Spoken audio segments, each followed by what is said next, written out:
जो है बात के धनी और वचन के पक्के, ऐसे नेता को राव इंद्रजीत कहते हैं।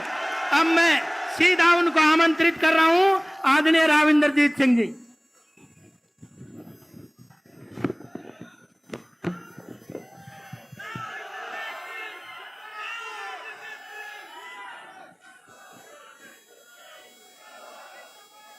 माननीय हमारे चीफ गेस्ट गडकरी साहब,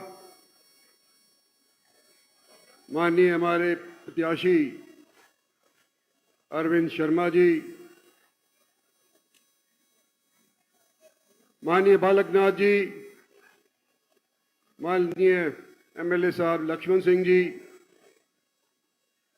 मंचासीन पार्टी के सभी वरिष्ठ पदाधिकारीगण, सम्मानित मंच, यहां आए इलाके की सरदारी, बुजुर्गों, नौजवानों, माताओं, बहनों और दोस्तों, जिन्होंने भी आज का ये प्रोग्राम आयोजित किया है, सबसे पहले तो मैं उनको मुबारकबाद देना चाहता हूं कि ना केवल आपको आमंत्रित किया, लेकिन इतनी भारी तादाद के अंदर आपकी उपस्थिति यहां पर सुनिश्चित करी। साथियों, मैं गुड़गांव से इलेक्शन लड़ रहा हूं और कोई कैंडिडेट अपना हलका छोड़ के नहीं आना चाहता, लेकिन कुछ पार्टी की वजह से और कुछ गडकरी जी की वजह से, जिनके प्रति मेरा बड़ा खासा प्रेम है, मैं आज आपके बीच के अंदर भारतीय जनता पार्टी के लिए सहयोग और समर्थन मांगने के लिए आया हूं। नितिन गडकरी 10 साल से भारतीय जनता पार्टी के मंत्री हैं। 10 साल से मैं भी भारतीय जनता पार्टी का मोदी सरकार के अंदर मंत्री हूं,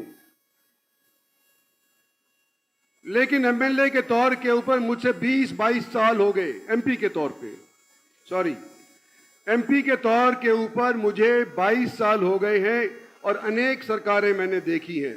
एमएलए के तौर पे भी देखी हैं, बीजेपी के तौर के ऊपर भी, बीजेपी के टाइम पे भी देखी हैं, चाहे वो आई के गुजराल साहब की हो, चाहे वो चंद्रशेखर साहब की हो, चाहे मनमोहन सिंह जी की हो, और चाहे आज के दिन नरेंद्र भाई मोदी की सरकार हो।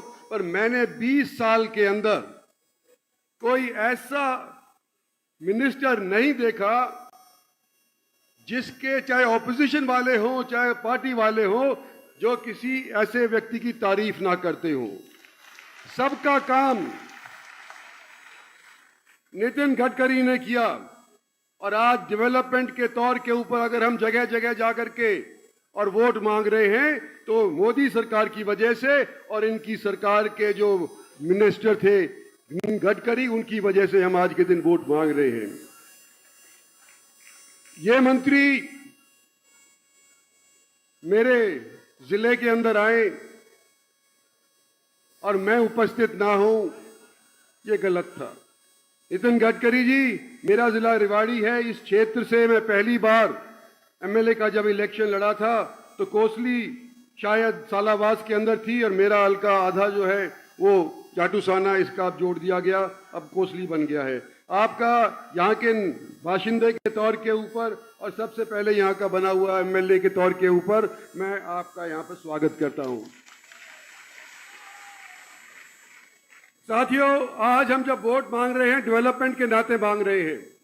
मोदी सरकार 10 साल से हमारे देश के अंदर शासन चला रही है और हरियाणा के अंदर जो 4 चांद डेवलपमेंट के लगे हैं वो किसी से छुपे हुए नहीं है।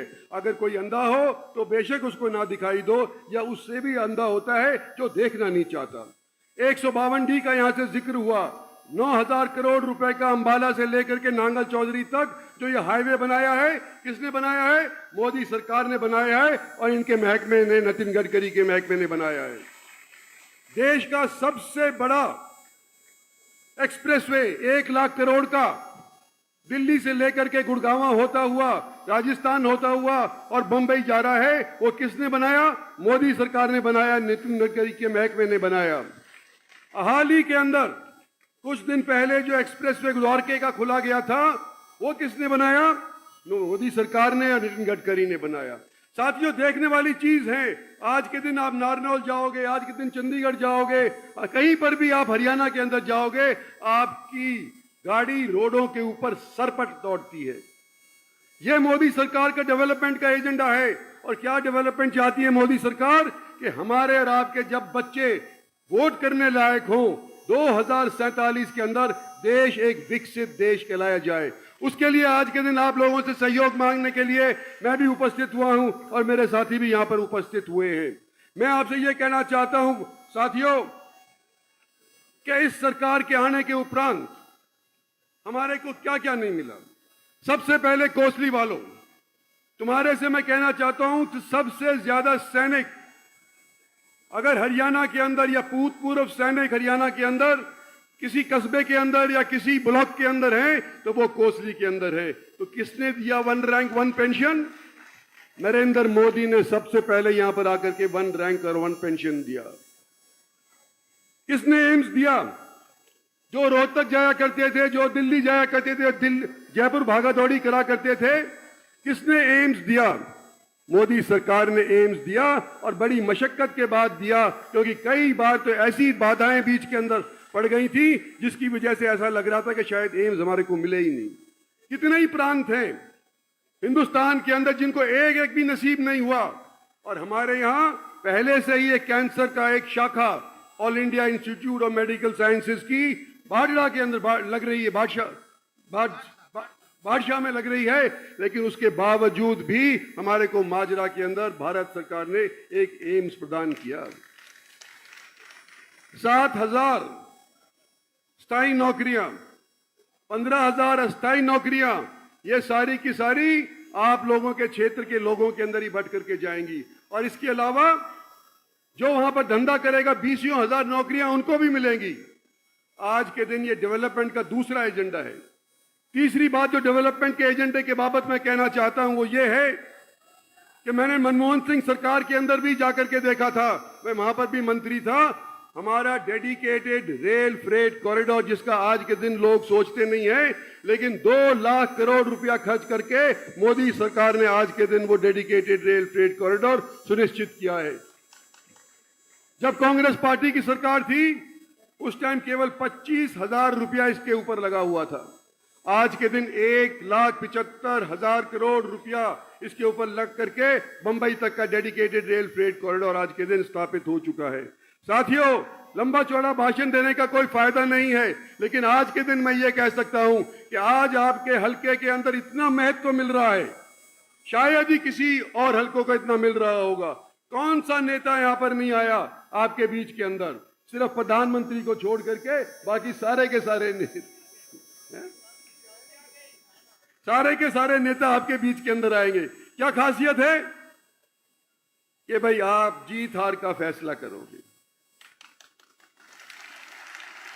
मैं आपके बीच के अंदर आपके यही कहना चाहता हूं कि अगर आप डेवलपमेंट चाहते हैं, अगर आने वाले समय के अंदर आप ये चाहते हैं कि 2047 के अंदर हमारा देश विकसित हो, तो मोदी सरकार को दोबारा से मौका देना चाहिए। और उसका जरिया एक ही है, कमल का फूल। और कमल का फूल किसके हाथ के अंदर है? अरविंद शर्मा के हाथ के अंदर है। इसका साथ दे। धन्यवाद और जय हिंद।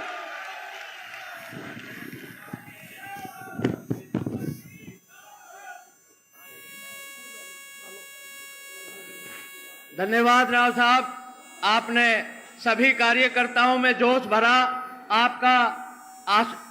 आपका विचार सुनकर सभी कार्यकर्ता आगे बढ़ने के लिए तैयार है।